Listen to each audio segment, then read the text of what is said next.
Oh, from Brooklyn, New York, you are listening to Extra Time, driven by Continental, not from the AT&T MLS studios. We thank them for the support. I'm Andrew Wiebe with my partners in soccer. What's up, guys? Charlie Davies here, Matt Doyle, David Goss, Kevin Payne, longtime U.S. soccer executive, and the brains behind DC United will be here with us in just a little bit. Everybody feeling good on this Monday or whatever day of the week it is here?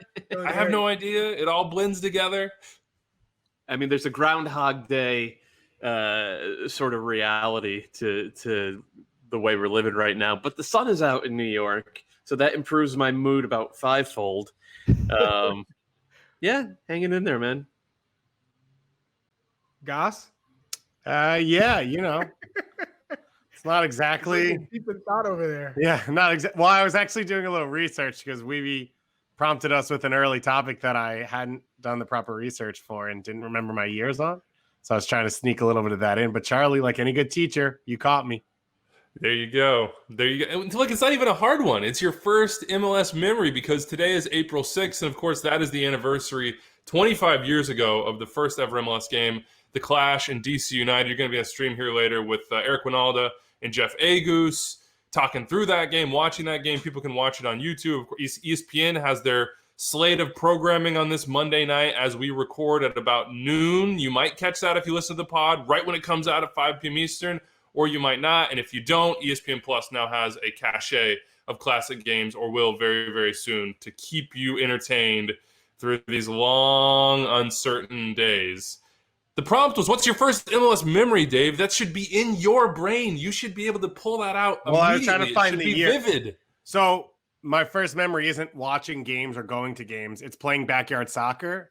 And I'm pretty sure Kobe Jones was in one of the versions that I used to play and I used to pick every time. I couldn't remember what year version of backyard soccer that was.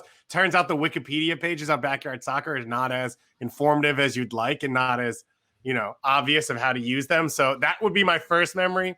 My first game, I think, was in 2004. We talked about that a few weeks ago. I'd say 2003 was when I really got into following the league, watching the league.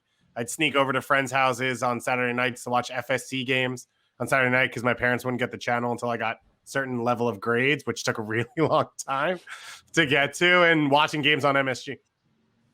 If you don't know, FSC, Fox Soccer Channel, that was my first sort of introduction to. I remember ponying up with my money from the KU bookstore in college and being like, man, I don't know if I can afford this $15 a month, but I'm just going to bite the bullet and do it. My first MLS memory in stadium, and that's where I'll take this one, is 2007 at Arrowhead Stadium. The KC Wizards, led by Eddie Johnson, against the New York Red Bulls, with Juan Pablo Angel and Wolniak up top, and they had Dima Kovalenko, and they had Clint Mathis. And I remember Eddie had scored a hat trick the game before. I went with my dad and my brother, and it was not very packed. Let's just put it that way. But it was hard for Arrowhead to look packed because it was like a 70,000 seat sea of empty seats. But Eddie got a hat trick, like kind of a vintage Eddie Johnson hat trick. He was actually, with that game, the first player to have back-to-back hat tricks in the league's history. But there was a lot else going on. Clint Mathis elbowed Kerry Zavagnin right in the throat and got chucked out of the game. JPA opened the scoring, and I was obsessed with Juan Pablo Angel at this time. Via my wife, by the way, as was my wife. Yeah. Via a flick from Wolniak. So you got like legend on legend there from different parts of soccer culture. And then Dima Kovalenko had a deflected goal. But I remember my dad and my brother and I sitting there watching it, and I'd played soccer until I was 8th grade and had to quit to play baseball full time. And my brother was still playing full time. We were kind of like, we'd never been to anything other than a professional indoor game. And it was eye-opening. We were like, this was awesome. This is cool. Now, it helped that 5 goals got scored and the home team won. And it was like a treat for us to go to Kansas City. But, yeah, that was my first MLS in-stadium memory. And basically, off the back of that, I said to myself, I'm going to start a blog spot, and I'm going to cover this team for free. So that was the spark that led me down this long road to video podcasting with you in an empty bedroom on a Monday in the middle of a pandemic. So yeah, I mean, my first memory of MLS was watching Eric Winalda score that goal in the first game. That's my first memory. But in stadium, it was just before my 10th birthday. New England Revolution versus LA Galaxy. I was such a fan of the game because of the 94 World Cup. So Kobe Jones was like a hero of mine. And to go see him play the hometown New England Revolution, I just wanted to see goals because the first game I went to, World Cup, was South Korea, Bolivia. It was 0-0, no goal scored. So I just wanted to see some goals. It ended up being 2-2. So I had to see 4 goals. Kobe Jones scored. And I remember having a ball. And I was like, man, if I get an autograph, like I'm going to be the happiest in the world. I waited after the game. A ton of players signed it, including Kobe Jones. And I went back in the car, and I remember on the whole ride home, I was like, oh, this is my precious. Oh, yeah. Do you still have it? I still do. Mm-hmm. Really? Yeah. Okay, you got it. Next show, you got to bring that out. We got to. Yeah, it's at my parents' house. So. Oh, all right. Well, we'll find a way. There's something about autographs at that age. I remember waiting in the bowels of the Kansas Coliseum for Wichita Wings players to sign like headshots for hours and thinking that my time could not be used in a better way other than standing in that line with my aunt, just waiting and waiting and waiting. Doyle, what's your first in-stadium experience, MLS? It was summer '96. It was after my freshman year of college. A bunch of buddies from college, we all drove up to Foxborough, to the old stadium in Foxborough. Charlie knows, and it was like, that was not a lovely stadium. It was a lot of concrete and a lot of aluminum benches, and a lot of 32-ounce beers. And it was, Preki became famous in MLS circles in about 2.5 weeks, because you would do everything you could to scour the nascent internet at that point, and to hope that there were highlights on SportsCenter, and you could always find a Preki chop. You could always find, it became famous that quickly. So Kansas City was coming to Foxborough in early summer of '96, and we loaded up a car, probably 6 or 8 of us,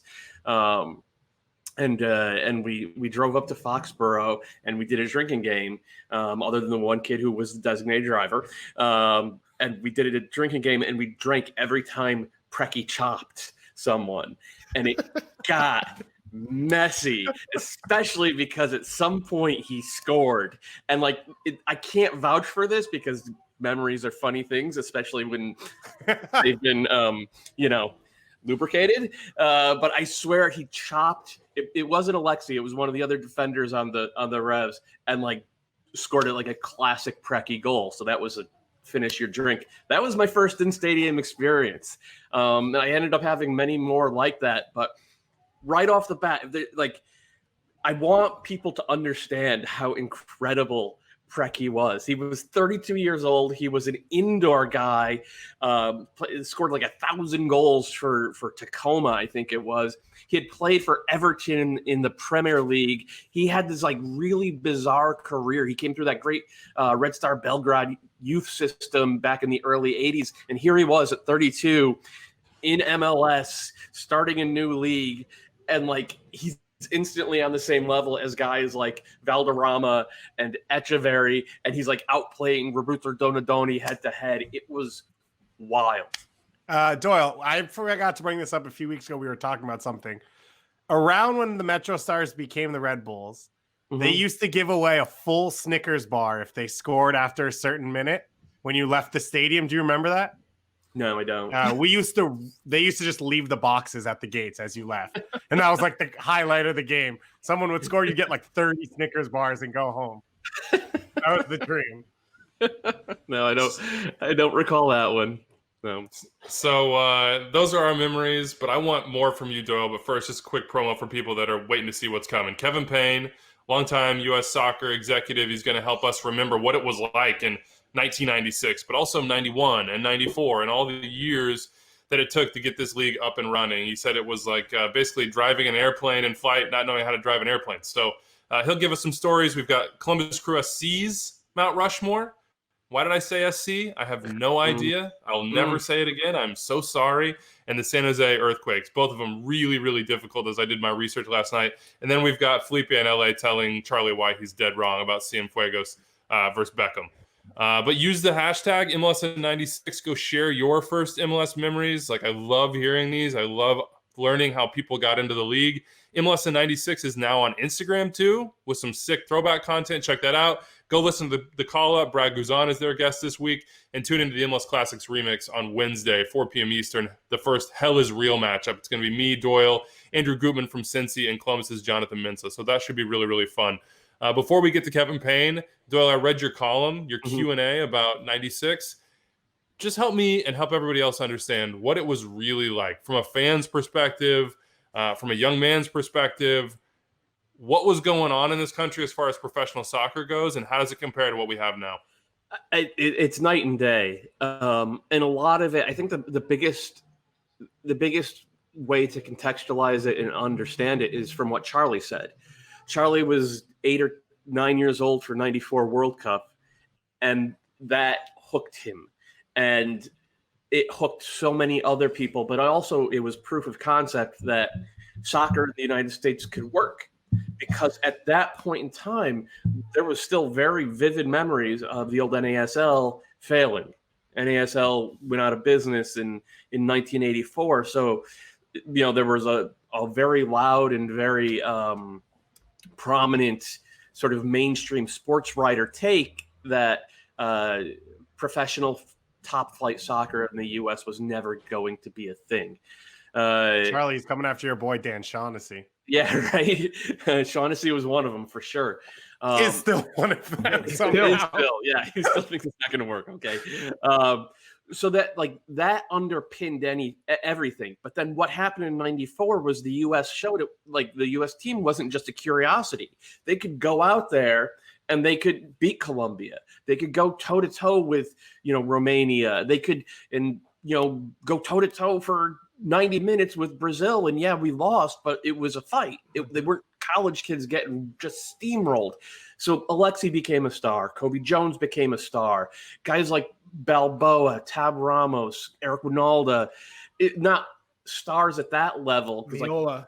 Miola, yeah. Like Kobe and Alexi were the breakouts, but like these other guys, sports fans knew who they were. And then these guys came to MLS and with the idea that on the field they would be pillars of the team because they were, obviously the best players that the U.S. had, or so the thought was, and then they would be off-field pillars of marketing and business and the way to bring in fans, and then that was interspersed with a certain level of star power.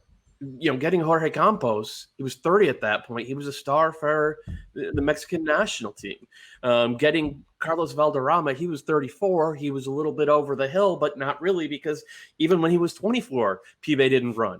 So they got him, and they gave him a bunch of athletic players to put around him. And he was like, the great quote is, Valderrama played soccer the way other people play golf. Walk a couple yards, swing, hit the ball, walk another couple yards, swing, hit the so you had this diversity of approaches, and it was a global league in a lot of ways right off the bat, and it was enjoyable. At the same time, there was always going to be, let me put it this way, I lived with existential dread about the league failing until about 2006 or 2007. You know what? I think it was the first Toronto game. When I saw that crowd in 2007, I said, okay, this league is going to last. I'm not going to have to tell my nephew someday, oh, I remember when there was a top flight league in the U.S. So all of that sort of combined. And as fans, I think a lot of us were we're rooting for our team, but we also wanted to do our part. We wanted to show up there and, come up with chants, or really steal a lot of chants, especially from Argentina. There were so many great Spanish-speaking supporter groups back then, and I know there's a lot now as well.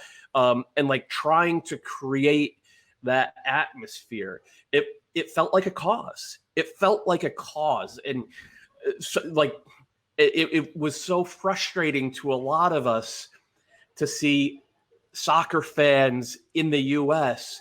not join in and be part of the cause. But here we are now, 24 years later, and we can see what it's become. And I still don't have the right words for it, but I'm getting goosebumps just thinking about it.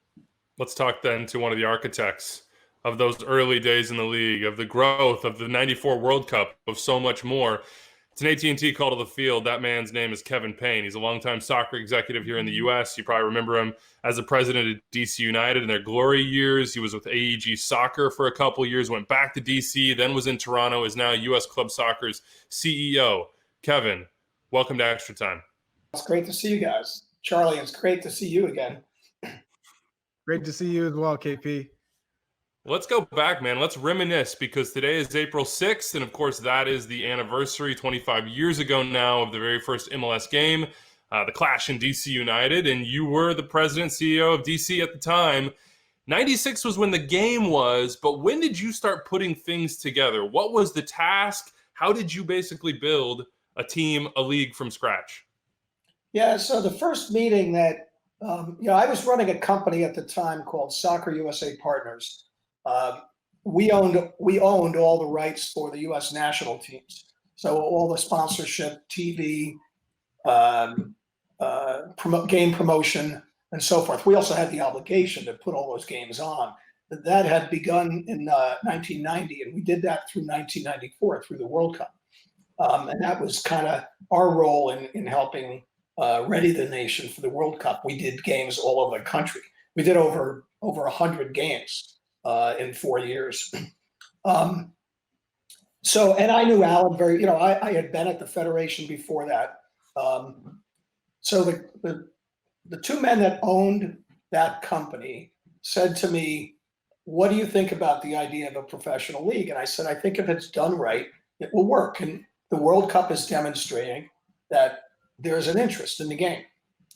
So we met. I think the first meeting we had with Alan was actually before the World Cup. It was in March of 1994 in New York. And we said, we're interested. We would like to be in this. So he kind of checked us off. I think we were the second group to tell him pretty definitively that we were in. I think Lamar was first, Lamar Hunt. And we were either second or third. I think we were second. I think John Kluge and Metro Media stepped up, but that was after the actual games of the World Cup were played. We were pretty much committed before the World Cup.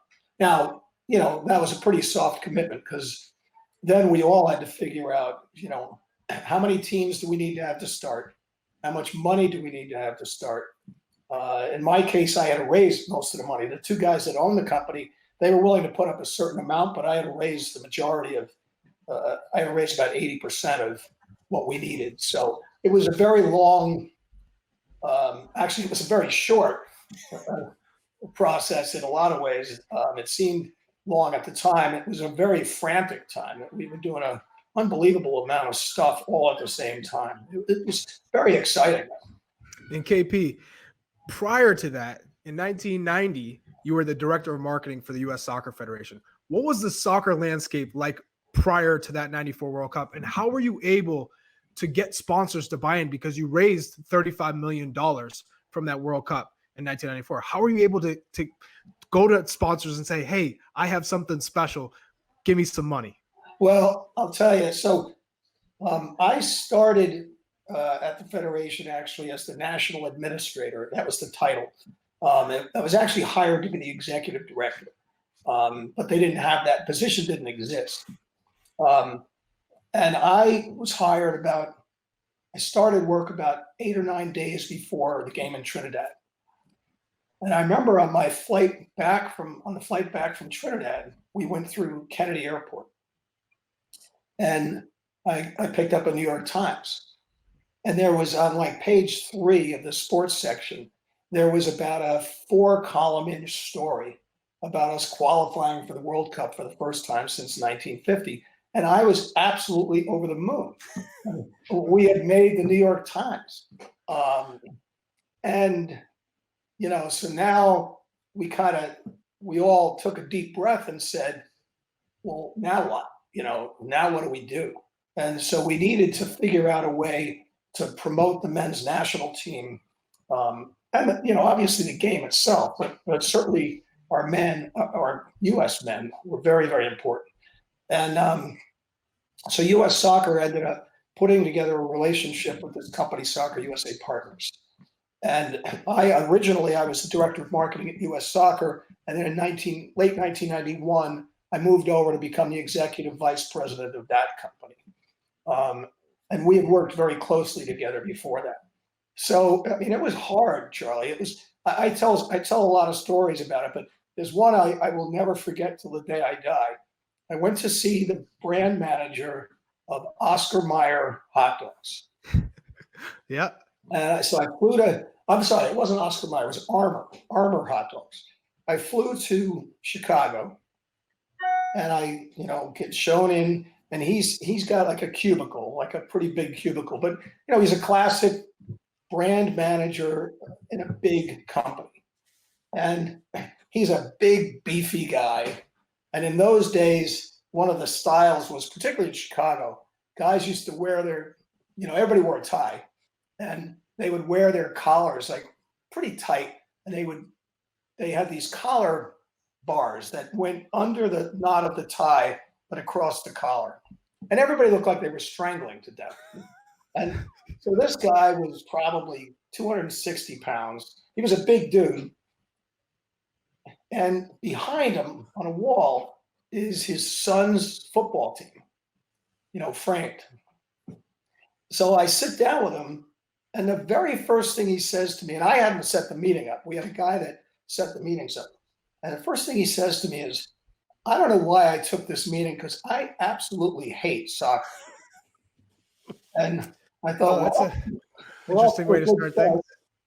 So, but I actually was able to convince him. They didn't become a sponsor, but I had 3 meetings with him in all, 2 subsequent meetings. And the only reason that they didn't become a sponsor is because his budgets got cut. It was a difficult time. And there were some companies that were pretty forward-looking. Sprint was one. We had a meeting with Sprint on a Friday. They had the heads of all the different divisions of the company there. It was a guy named Mike Forte, who's no longer with us, and me.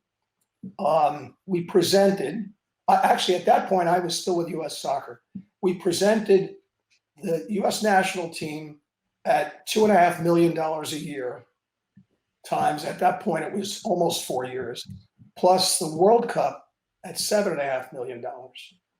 And when I got back into my office my office at the time was in Colorado Springs, on Monday at 9:30, my phone rang, and it was a guy named Tom Wegman, who was the CMO of Sprint. And he said, we want a letter of intent. And I said, for what? And he said, for everything. That was a real turning point moment. All of a sudden we had this really dynamic, large company committing to, about $15 million over Wow. 3.5 years. So, we had the old faithfuls. AB, Anheuser-Busch was with us. Adidas was with us. But everybody else, we had to convince to do it. American Airlines came in pretty early, but even some of the global sponsors of World Cup, like MasterCard at the time, it took us a year to convince them that they wouldn't be wasting their money in the US. It was a challenging time. And, I was talking about this with somebody the other day, that there was a lot of media, particularly older, sports editors and sports directors on radio stations, who actively wanted our sport to fail. Right. There was a guy named Frank DeFord, who was very well known, who had just become the editor, editor-in-chief of a national paper called The National. And he just absolutely hated soccer. I never could understand why, but that was a real challenge for us. So let's take it forward a little bit, though, to DC United, because you mentioned raising the money, you get the team together, and then you put together one of the best rosters in MLS history. And you go from the first day, or took a few weeks, but from the first few weeks of that first season through to 2000, 2001 as one of the best teams. It always fascinates me, because when you learn about this time, you have, this player draft, this allocation, the college draft, players coming signed by the league from Europe, from South America, and then the teams individually. What was the roster building to put that DC team together? How did it work with Bruce still being at UVA, coaching the Olympic team at the same time? What was that whole experience like in 95 into 96? Yeah, so Bruce and I had pretty much shaken hands at the NSCAA convention, which happened to be in DC in January of 95. But we didn't have an agreement. But so we stayed in pretty close touch.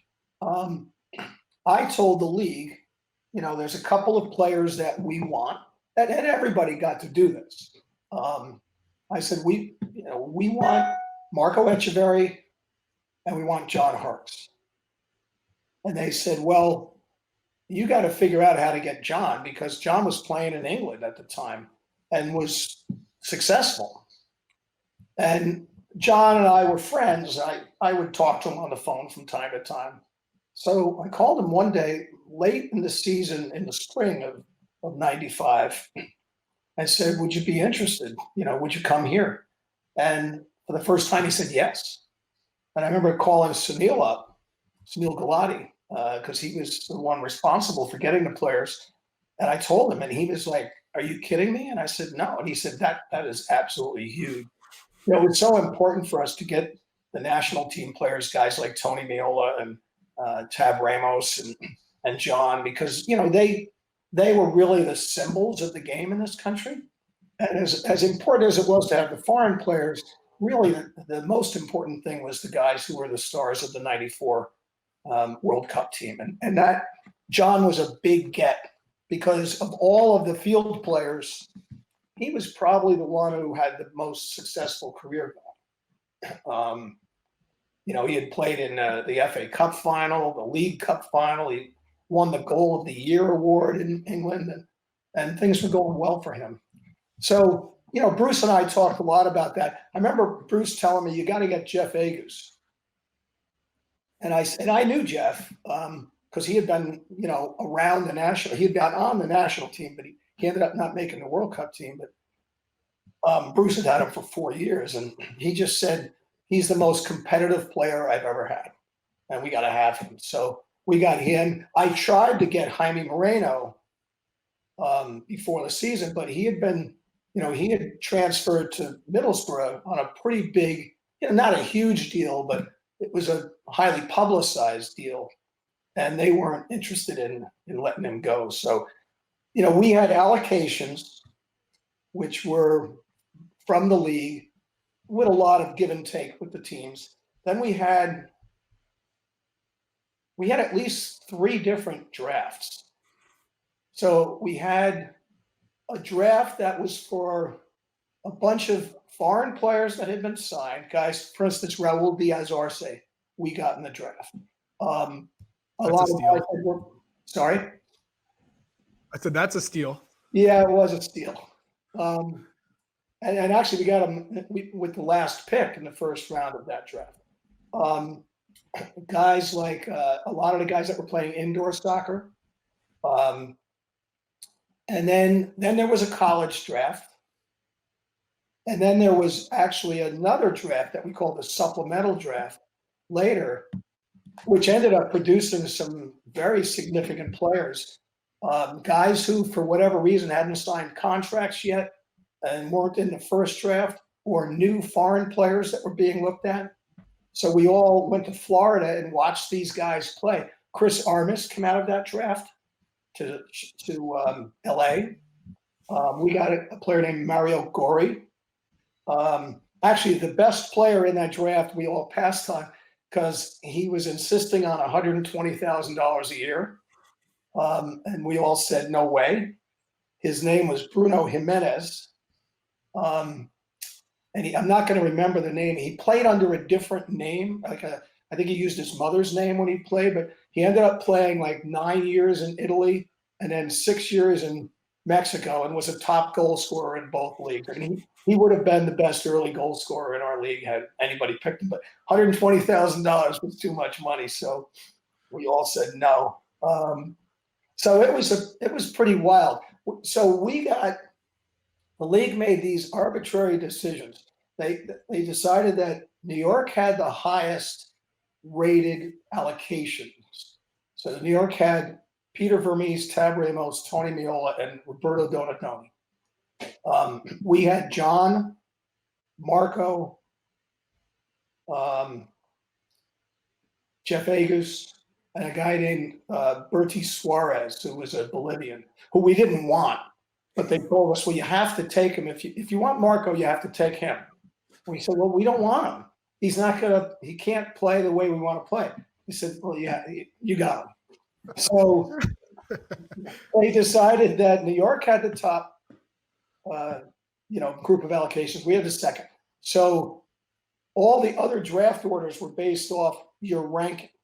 So New York picked last in the first draft. We picked second to last, and then New York picked first in the college draft. We picked second. It might have been the other way around, but so we picked Eddie Pope in the college draft, which was a pretty good pick. He's only the center back in the history of our country. And so, but listen, if you really want to have a laugh, look at our lineup from that first game on April 6, 1996, or even our opening home game. And a significant number of the players in those lineups weren't even on the team like 5 weeks later. We started out 0-4, 1-6, and I think 2-9. And then Marco started to play. Marco wasn't fit when the season started. We brought in John Maisner, who Bruce had at UVA, and John was in Germany, hadn't signed a contract at the beginning, but agreed to come in as basically almost like a free agent, if you will. And we signed Tony Santa. And we also signed a guy named Steve Rommel, who a lot of people forget about. But Steve Rommel came in and scored 13 goals for us the first season as a forward. He was from Rutgers. He did extremely well. And then our season really changed when we kept telling Mark we weren't playing Suarez. And we told Sunil, this is embarrassing for him. It's not good for us. So we were able to sell him for a small amount of money back to Bolivia. As a result of that, in the league rules at the time, we were entitled to a replacement allocation, and that became Jaime Moreno. And that really changed everything when he showed up. He was just a different level. I mean, Marco actually started to play at the same time, and so now all of a sudden we had the two best players in the league. That's helpful. That's pretty helpful. Yeah. Let me rewind it just a little bit for the people at home, Kevin, because we're walking through this season that I think all of us, whether we were alive and watching or not, have become very familiar. How old were you guys, by the way? Let's see. Yeah, I was born 86. Yeah, I was 10 years old. Yeah, I did not know. I did not know much about it. I didn't know anything about that first game in San Jose. Of course, you were there. I've heard a lot of interesting stories, and one of the quotes I saw from you about building this and having this first game is that everybody was shooting from the hip. Quote, this thing was literally building an airplane while you were in flight. Give us the most bizarre, weird, oh my God, are we going to pull this off? First game in MLS story you have. Like leading into that game in San Jose, traveling there, hitting the field, the game being played. What was the bizarre moment that you still think about? Well, there were a few. I can tell them. I'll try to tell them quickly. First, before we left, Mario Gori, who was supposed to be our starting left back, we didn't have clearance from the Argentine Federation for him to play. So they refused to clear him. And so we flew. He flew with us, but he wasn't going to be eligible to play in the game. I went out to look at the stadium the night before the first game, and I saw they had this huge logo in the middle of the field. And I said, I can't remember who it was that I took, probably Bill Sage. I said, I think that's a problem. And he said, what do you mean? I said, you're not allowed to have markings on a field. He goes, it's our first game, they'll let it go. Well, S.C. Baharmas shows up to inspect the field, and he goes, I'm not reffing the game with that on there. So they ended up having to spend the whole night trying to figure out a way to get it out of the field or cover it up. I don't even remember exactly what they did. But then the other thing was, we felt early on that our uniform was really important. We were trying to build a real tradition. We didn't allow our apparel company to dictate to us. Now, we were fortunate because we were originally supposed to be Nike. They wanted to go in one direction. We wanted to go in another. We just said to Alan, we don't want Nike to do it because we just have different ideas about it. We ended up getting Adidas. And I told Adidas, we want a very traditional look that will stand out and everybody will know who our team is when they see the uniform. And they came up with black, black, black. Then our second kit was white, red, white. So we go out for the first game and the league, whoever it was that was like the game producer decides that we're going to wear, I think we wore black, red, white. It wasn't one of our uniforms, and we never wore it again, ever in the history of the league. In the 25 years since, it was never worn again. But if you look at those pictures from the first game, and it really doesn't look very good. And I remember trying to explain to these people that this is not how you build a tradition. This isn't how you build a culture around your team. But so I do remember, and I say this with no malice toward anybody because we were all in the same boat. None of us knew what we were doing. It was a complete experiment on the fly, and we were just making it up. But it was fun. It sounds fun. What are you most proud of, Kevin, from all your years in DC and with the league and building soccer here and continue to do so? What is it about DC, the legacy, the tradition, the club, the championships? What's the one thing that you really take the most pride in? Well, I'll tell you, I'll tell you about a moment. And Charlie will appreciate this. This was before he was on the team, but he'll know what I'm talking about. We had a very good team in, I think it was 2006. We won the Supporters Shield. We were the best. We were clearly the best team in the league. And we played Chicago in a 2-game series in the playoffs, played at their place first and tied 1-1 and came back home and really felt like, actually it was 2004 and really felt, no, it wasn't 2004. I'm sorry, 2006. And we really felt like, we're going to win this game. I mean, we're better than they are, man for man. We're just better. We had Christian Gomez and Jaime, and I think Aleko might have been on that team. And we lost. We just laid an egg, and we lost 4-0. And at the end of the game, no one had left the stands.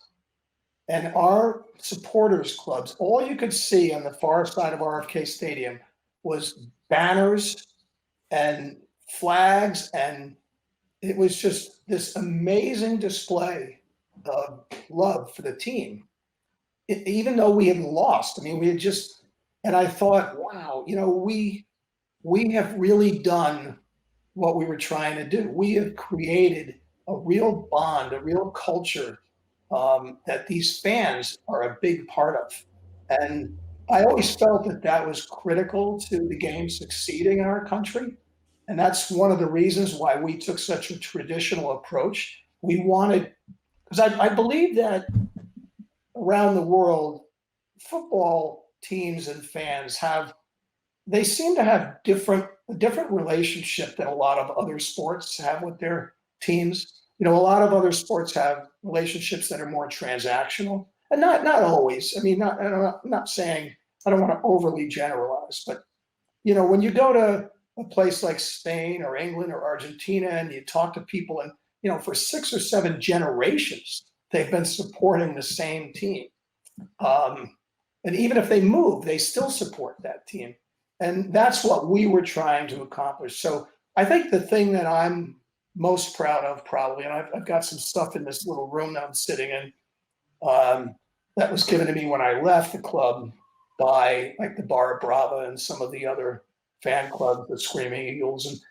I'm probably proudest of the fact that the way the fan supporter culture has developed in this league. And I think it started with DC United in many ways. And now it's really league-wide. And that's, to me, is the most exciting thing about what's happened. Kevin, let's leave you on one last one, though. We've been doing, over the course of the weeks, for every club in MLS, we're doing a Mount Rushmore, the top 4 players or the most important 4 players, the most beloved that go up in history for each club. We're going to do San Jose and Columbus today, but we already did DC United. We didn't have you on at that time, so we want to go back now a little. Not coaches. Bruce Arena got his own celebration. You got mentioned. You got your own space. But for players, for their DC careers, who are the 4 that have to go down as the legends in history? Well, for 100% for sure, Marco and Jaime. They really are the symbol of DC United. And then I would say Eddie Pope. And then it gets really hard because, we have so many good players. Christian Gomez, unsung guys like Richie Williams. Boy, who would I put on the 4th? I would probably, he wasn't necessarily the best player, but he became a symbol of the club. I would probably put Ben Olsen. Those are the 4 we put. We nailed it.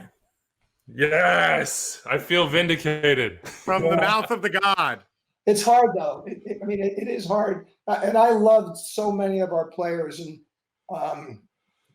and Charlie knows what it's like when you have success in DC with those fans. Unbelievable. That's a DC bobblehead right there. One of the most magical nights in the history of our club was Charlie's first game with us. And I'm sure it was a big moment in your life, Charlie. It was actually absolutely one of the most emotional things I've ever seen in sports. So that's the thing I miss the most about not being in it every day, is the interaction with the supporters and kind of living and dying together. But I'm very proud of where our league is now. And, it can always get better, but we've made so much progress, and we have so many great clubs and clubs that really appreciate the importance of their brand. And there's great players in the league, and the future is very, very bright. Well, KP, I can't thank you enough for your contribution to the sport in our country. Can't thank you enough. Thank you. I echo that, but I'm also curious what the name of your dog is, Kevin, because I think I hear him barking in the next room. That's actually my daughter's dog that we're sort of house sitting. It's a complicated thing, but he's a little dachshund named Huckleberry. Oh, that's a great name. Thank you so much, Kevin, for everything you've done and will continue to do. Of course, still U.S. Club Soccer CEO now, affecting the game every single day. Kevin Payne, longtime executive here in Major League Soccer, U.S. Soccer, just in the game in the United States. Thank you for joining us, Kevin. Well, guys, thank you for everything you do. It's really important. And Charlie, it's great to see you again, buddy. Always. Thank you. Take care. All right. Oh, how sweet it is. Kevin Payne names our Mount Rushmore as the correct one. Feels good. Feels good. That Ben Olsen one was a little iffy. We didn't know if whether the coach versus player side should push him out. But I feel like we're both vindicated too, in that the first 4th name he brought up potentially was Christian Gomez. Yeah. So I feel like those are votes of confidence from Kevin Payne to both Dave and I. So just saying, like, I respect your soccer mind is what Kevin Payne said. Exactly. You are so smart and insightful. He would probably pick Cienfuegos for LA Galaxy. That's a question. I'm just curious, who were the other guys on the fringes for your DC Mount Rushmore? That's a good question. Boy, now I can't even remember. We were so certain at the end of it. We had Bobby Boswell, but no, because of his Houston time. Mm-hmm. We talked about Richie Williams, I think. Yeah. Diaz Arce got in there a little bit. Lassiter got at least a mention. Bill Hamid in there? Bill Hamid did get a mention as well. Yeah. I think Tony Sane got a mention. Yeah. Agus. Yeah. Yep. Matt, speaking of Agus, let's do the San Jose Earthquakes. You guys ready? Let's do it. From the Frank Yallop observation deck, because there's no doubt the man won 2 MLS Cups, as well as the Supporters Shield in 2 different stints with San Jose. We are observing faces being carved in the granite. And the first one, I'll start this off, absolutely has to be Chris Wondolowski. Got to be all-time MLS leading goal scorer. Almost No all doubt. of them coming with the Earthquakes.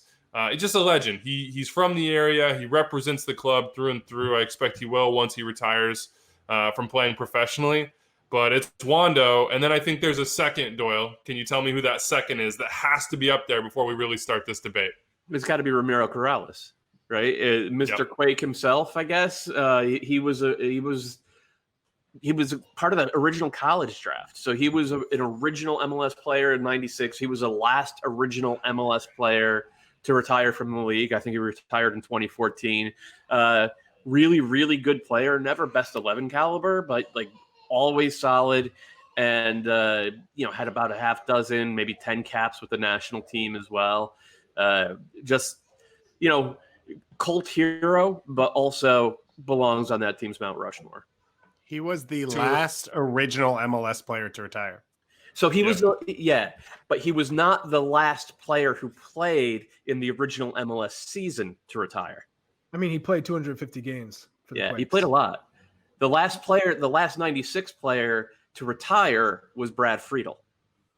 But Friedel wasn't an original MLS player because he didn't come until halfway through. Boom. That's your Monday trivia, boys. Let's continue. By the way, I've been accumulating random, as I do research for these, random trivia.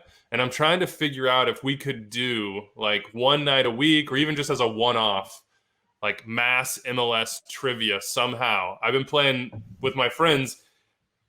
Don't judge me. The name of the game is Jackbox. It's like via your phone, and I don't know if anybody else has played this, but I'm trying to figure out if we can do trivia for like anybody who listens to the show on some given night. So if you know a technology out there, I'm looking into some, let us know. Dave, give me your nominee for the third spot. We got Wondo up in stone, and by the way, some Quakes fans just said do 4 of Wondo. The most important part of this is where does Wondo go? Make sure to get him the best light and the most prominent placing. We have Ramiro Corrales, Mr. Quake. Who deserves that third spot?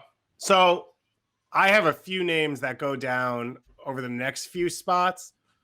This isn't coming from me, coming from every fan that I interacted with and looked at. Ronald Cerritos was the next name on their list. That's on my list as well. So I think you have to go with it. El Salvadoran international for basically forever.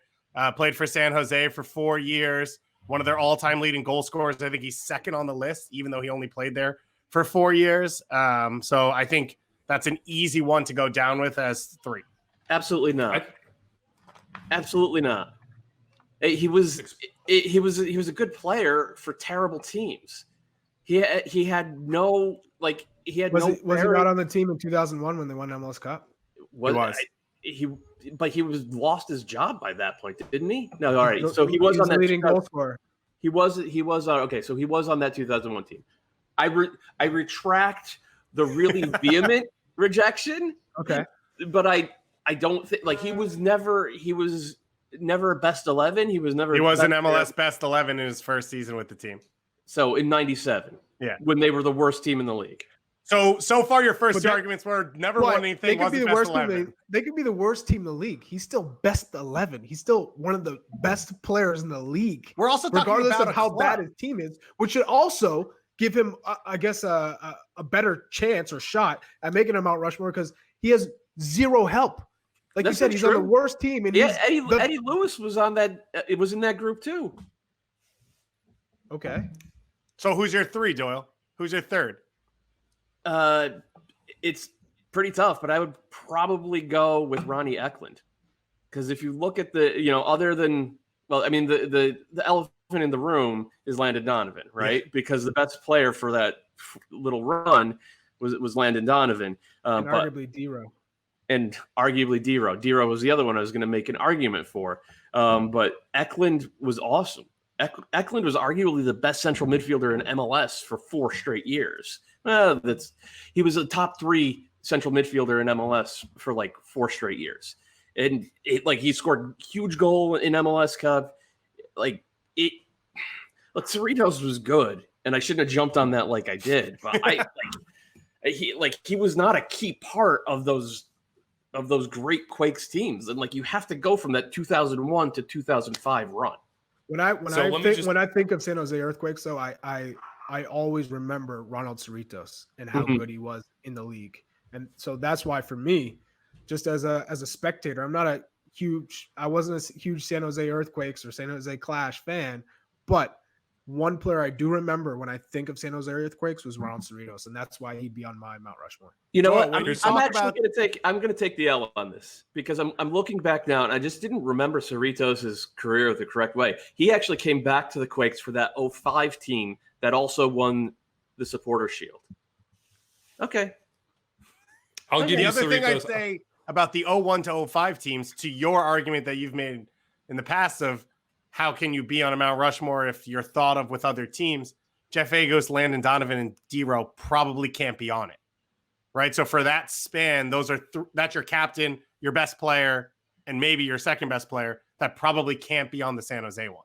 Mm-hmm. Can I just say that I don't think it should be allowed that you are on multiple Mount Rushmores?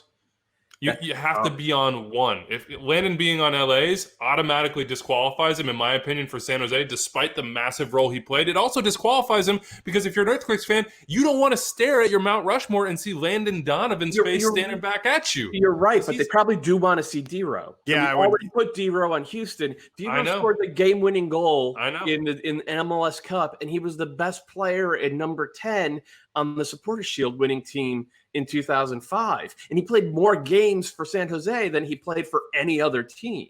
He also didn't choose to leave. Like, he didn't have a choice, and he didn't play for their rival and dunk on them. Right. I mean, he did in games, but he didn't do the things that San Jose fans remember Landon for.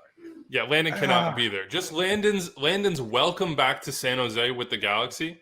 That disqualifies him. And if you haven't seen the footage from that, if you haven't read the stories about that, we have a long form on MLSsoccer.com with all of that. It's incredible. Landon talking about it, everybody. I mean, he was persona non grata 100%. And in large part, they blamed that move and so much of that on why the team left the city. So Landon's out for me. I know D-Row has this special place in San Jose's history, both across the board. But I think, to me at least, you can only be on one Mount Rushmore, and I would put him on Houston's. I would agree. That leaves some other names out here. So you mentioned Agus. Richard Mulroney came up. Joe Cannon. Joe Cannon came up in this. John Bush came up in this, but I think Joe Cannon probably gets the edge there. Jeff Agus came up in this. Troy Dyack came up with this. Oh, can I do the Troy Dyack moment? Will John Doyle come up in this at all? So Troy Dyack. Doyle did come up in this too. For any fan out there who's not a huge Troy Dyack fan, local guy, fractured his spine, had to have two bones taken off his hip, fused to his spine, then went and played at the time A-League, USL, whatever you want to call it, got cut because he wasn't good enough to play, was told he could never play soccer again, became a player coach in the A-League, worked his way back, tore his MCL, then made it back to Major League Soccer and started and won MLS Cup in 2003 with the Quakes. That's a pretty epic career. Also, when you look at pictures of him from back in the day, he literally looks like La Flama Blanca. And now we've got a fire. Speaking of that. Yeah, who's cooking here? Is that like the my wife just started a fire in the house? Who's cooking? Mute your mic. Does anyone here know where it is? I think that's the more worrying part. Yeah, no kidding. Doyle doesn't seem too concerned about a potential fire in his abode. But Mine, so you'd know if it was me. some other names that came up. Eklund was in here. That's Shea got to be a Salinas. first. That's a first, huh?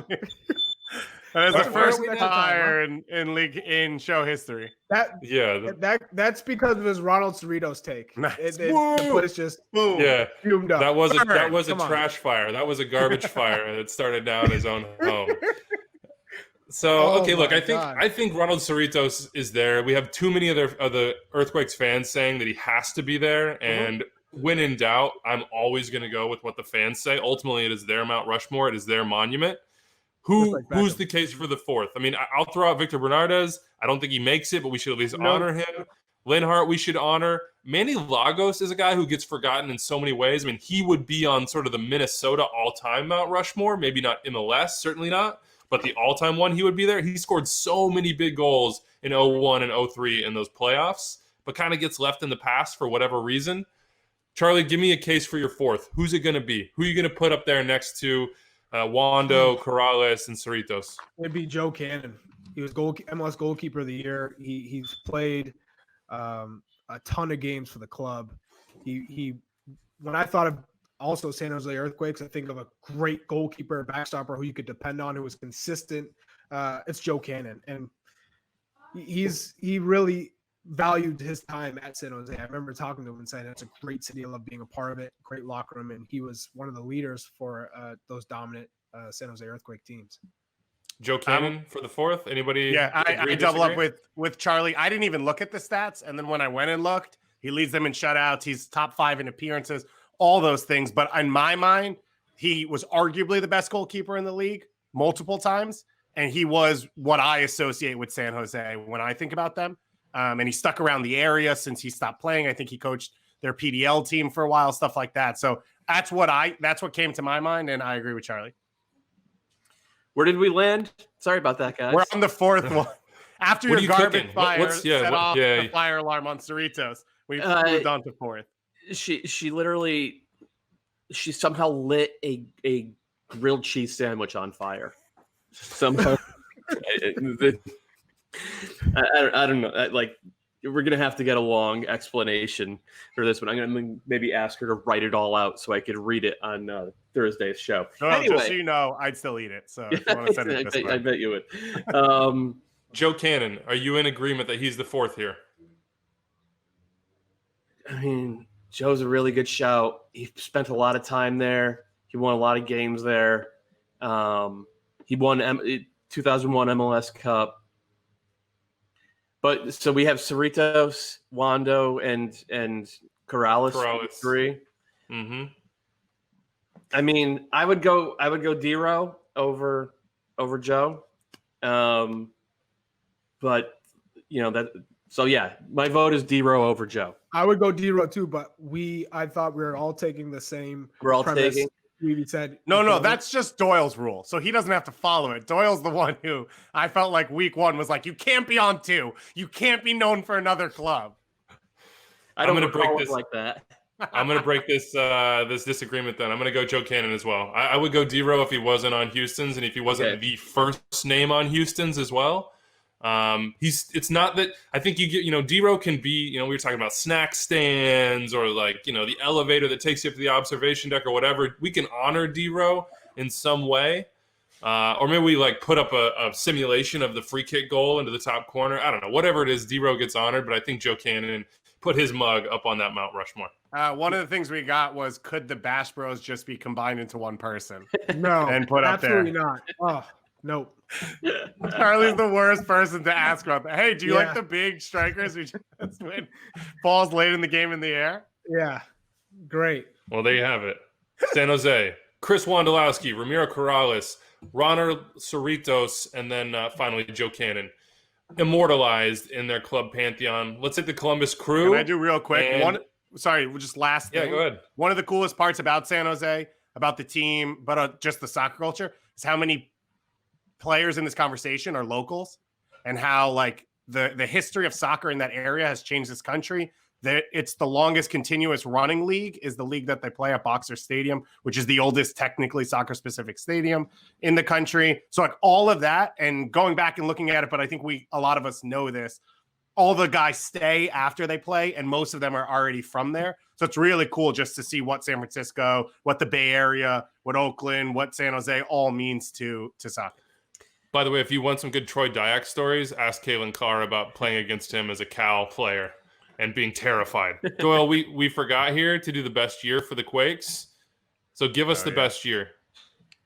01, 03, does 12 have any bearing here despite the lack of an MLS Cup? I mean, 12 and 5 are me, I'm a Shield truther. I thought that team in 2005 was easily the best team in the league. And I still can't believe they didn't do the Shield Cup double. And the fact that they were that good after losing Landon, that was also the first year that they gave Dero the number 10. They put him at the point of the diamond. They let him run the show, and he was best 11 6 times in the next 7 years. I think I'm voting for 2005. That team did 2 points per game. There aren't a lot of teams in MLS history that do 2 points per game. So my vote would be 3. Same. Eddie Robinson, even like Weibel, a veteran, solid, Brian Mullen, all in that group. Weeby, you mentioned Manny Lagos, what he was able to do for that team. They had depth. They brought D-Row off the bench in MLS Cup. So I think from top-end talent, you have Landon entering his prime alongside D-Row starting to become a legitimate factor in the veteran pieces that you have around them, and obviously Jeff Agus as captain, Pat Onstad. They play that's my team in the Supporter Shield. Yeah. So that was also a great Chicago Fire team they beat in MLS Cup too. So I think my vote would be for 03 as well, and maybe 05 gets in, or 12 even gets in at large. They have great cases for that as well. So let's say 2003 and move on to Columbus Crew. This is a tough one. I think we'll start with the observation deck. Is it Siggy Schmitz? Does anybody else have a shout here? I mean, it's got to be his, right? But if it's his, could he be on Seattle's? That's the question we have to pose to ourselves. I mean, my gut was that it would, like, Ziggy would be Seattle because he spent so much more time there and, kind of built that franchise on field, where he didn't really do that with Columbus. But at this point, I think Seattle's going to be Schmetzer. So I think that kind of opens the door to give Ziggy to Columbus, doesn't it? Yeah. And like unquestionably their best team, their best year, that was Ziggy.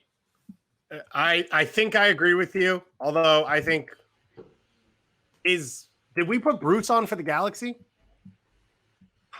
Oh, did we? We must have. So we probably put Bruce on twice. Yeah. Everything blurs together in these times. Who knows? I'm trying to establish rules. There are no rules. Society's running amok. Oh, God. So it's chaos. So I agree that Ziggy deserves to be on for Columbus. I think we can make an argument later that he also deserves to be on for Seattle and potentially change that and have him on both.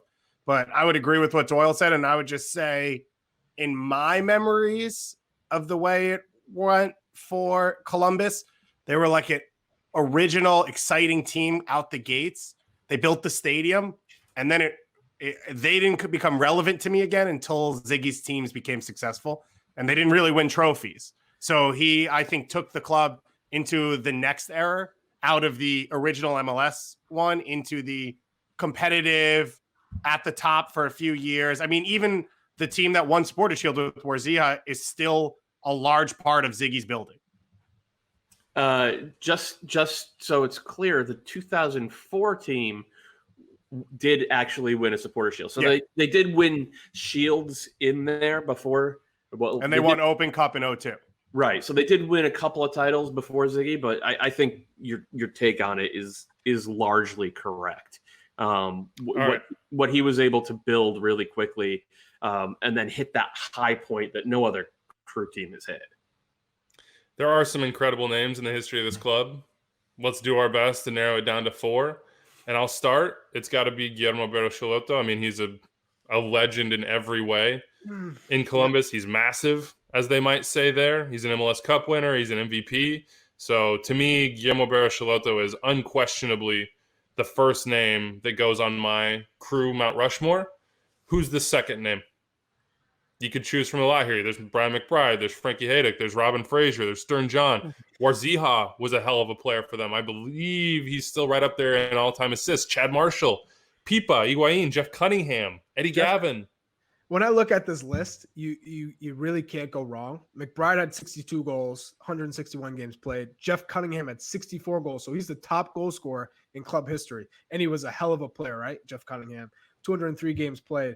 Higuain leads the club in assists. Warzija did lead the club in assists. He is 61 to Higuain 63. Chad Marshall probably will go next for me, even though he was stellar for Seattle. He had 253 games played for the Crew. Massive part of them winning the MLS Cup in 2008. Just one of those center backs that you think of is just an absolute beast. His foundation of his game being played was at Columbus. I'm going to pencil him as number 2 when it comes to big time players for the Crew and being on Mount Rushmore. Concur. He was back-to-back Defender of the Year in 2008, 2009 when Columbus won back-to-back Supporter Shields and MLS Cup. He scored an MLS Cup. He is the best defender this league has ever seen in terms of the career he had in MLS, and most of that career happened with Columbus.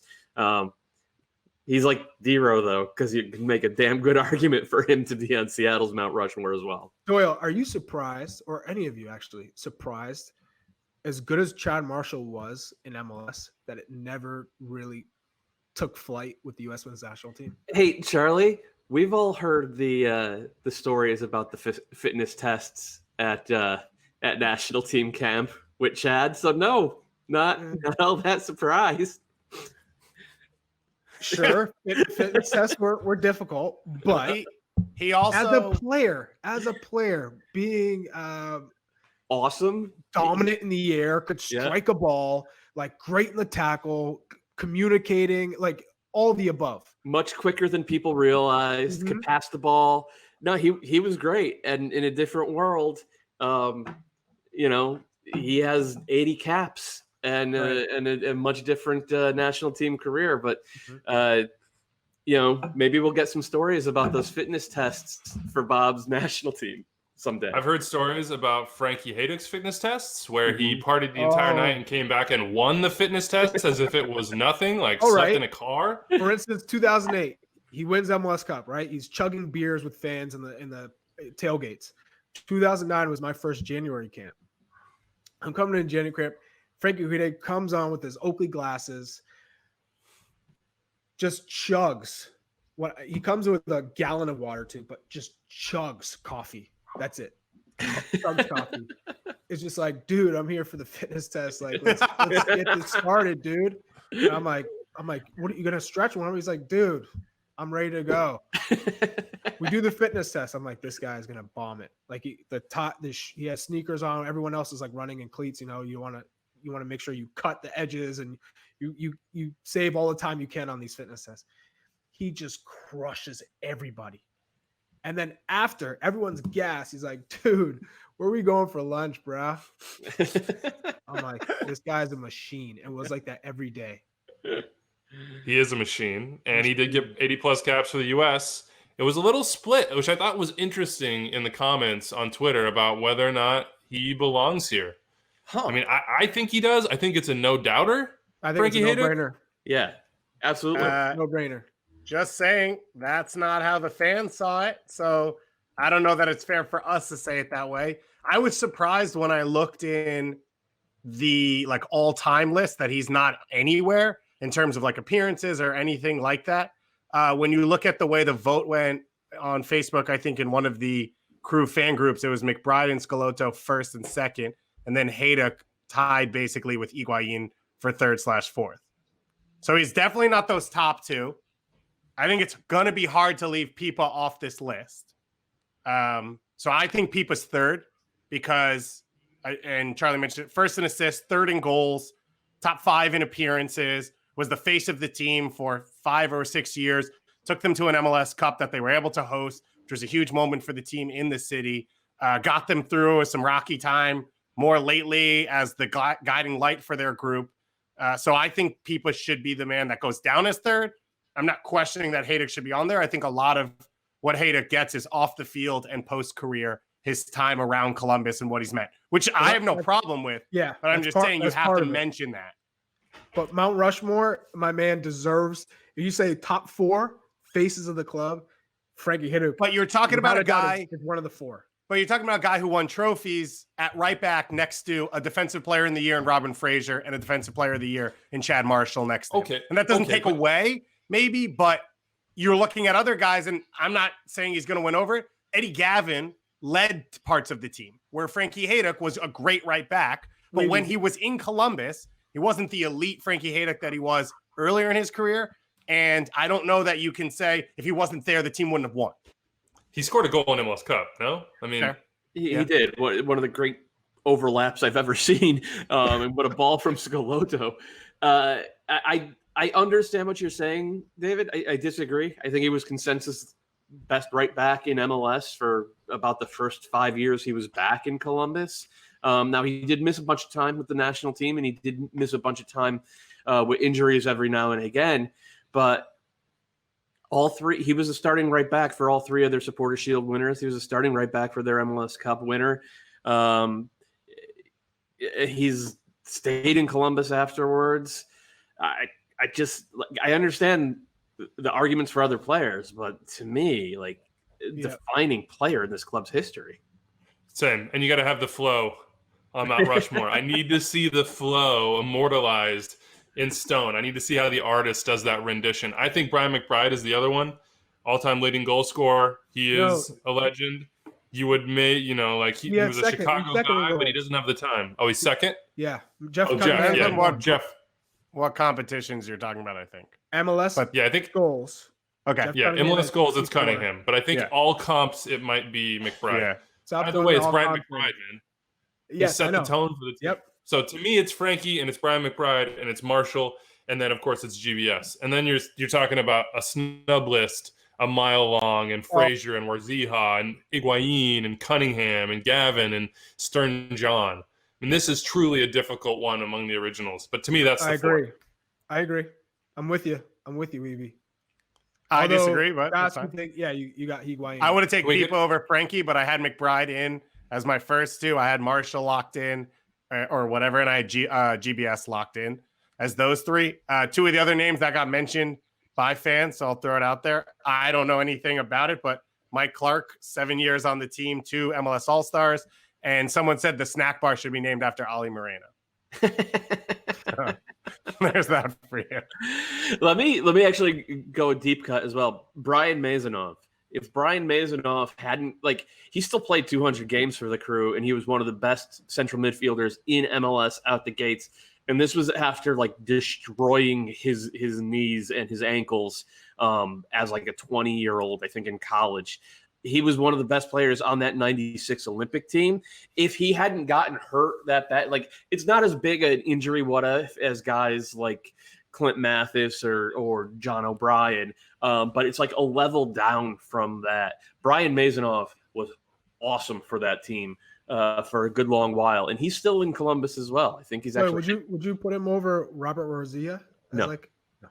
But what I'm saying is, if he hadn't gotten hurt, I think he's a guy who would have had 50, 60 national team caps and multiple World Cup appearances and all that. But U.S. over the years, as you know, Charlie, we've had some bad luck with injuries for the U.S. national team over the years. Can I make an executive decision on the best team of all time in Crew history? And it's got to be 2008.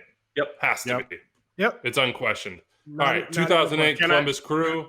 Can I throw a random story in there? The greatest team of all time bracket. You better hurry because Anders is telling us. Producing Anders is starting to tap his watch. I was studying in England during that MLS Cup, and I had my local pub. The bartender loved that I was American and liked soccer, and he opened up to stream that MLS Cup final for me from LA at, I don't know, or I guess it was 10, 11 p.m., whatever time it was. And he was like, I came in the day before. He's like, mate, MLS Cup tomorrow? You coming in? I've got a TV in the back for you. I was like, oh, hell yeah, dude. And he was so jacked about the whole thing. He was so pumped about it. So I thank Columbus for that experience, and I thank Dane Richards. Nice. And I love that you got a guy playing soccer with empty beer cans in the middle of the street in New York City at 1 p.m. on a Monday afternoon.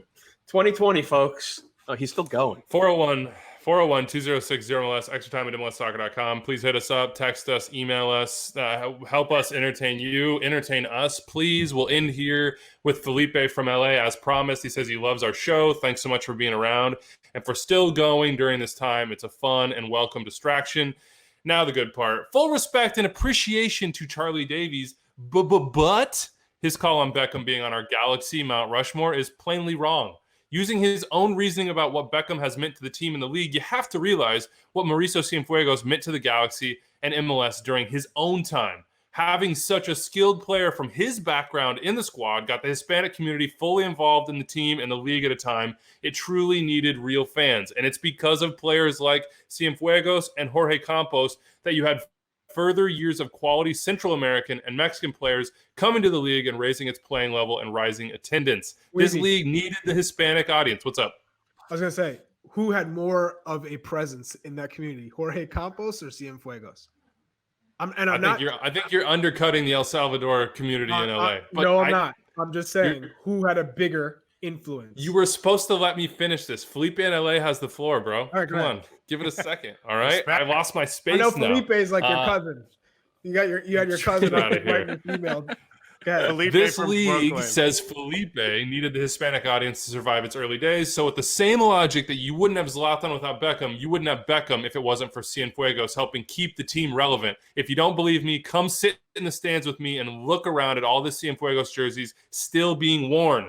You might see almost as many Beckham jerseys, but considering how long ago Cienfuegos played and how much smaller of an audience the MLS was drawing in those days, it means that much more. If anything, he says it should be Kobe, Cienfuegos, Landon, and Beckham. He says he loves Robbie Keane, but if he's going to be on the mount, maybe Pescadito has to be there too. So big thanks to Felipe in LA All right. for setting Charlie State.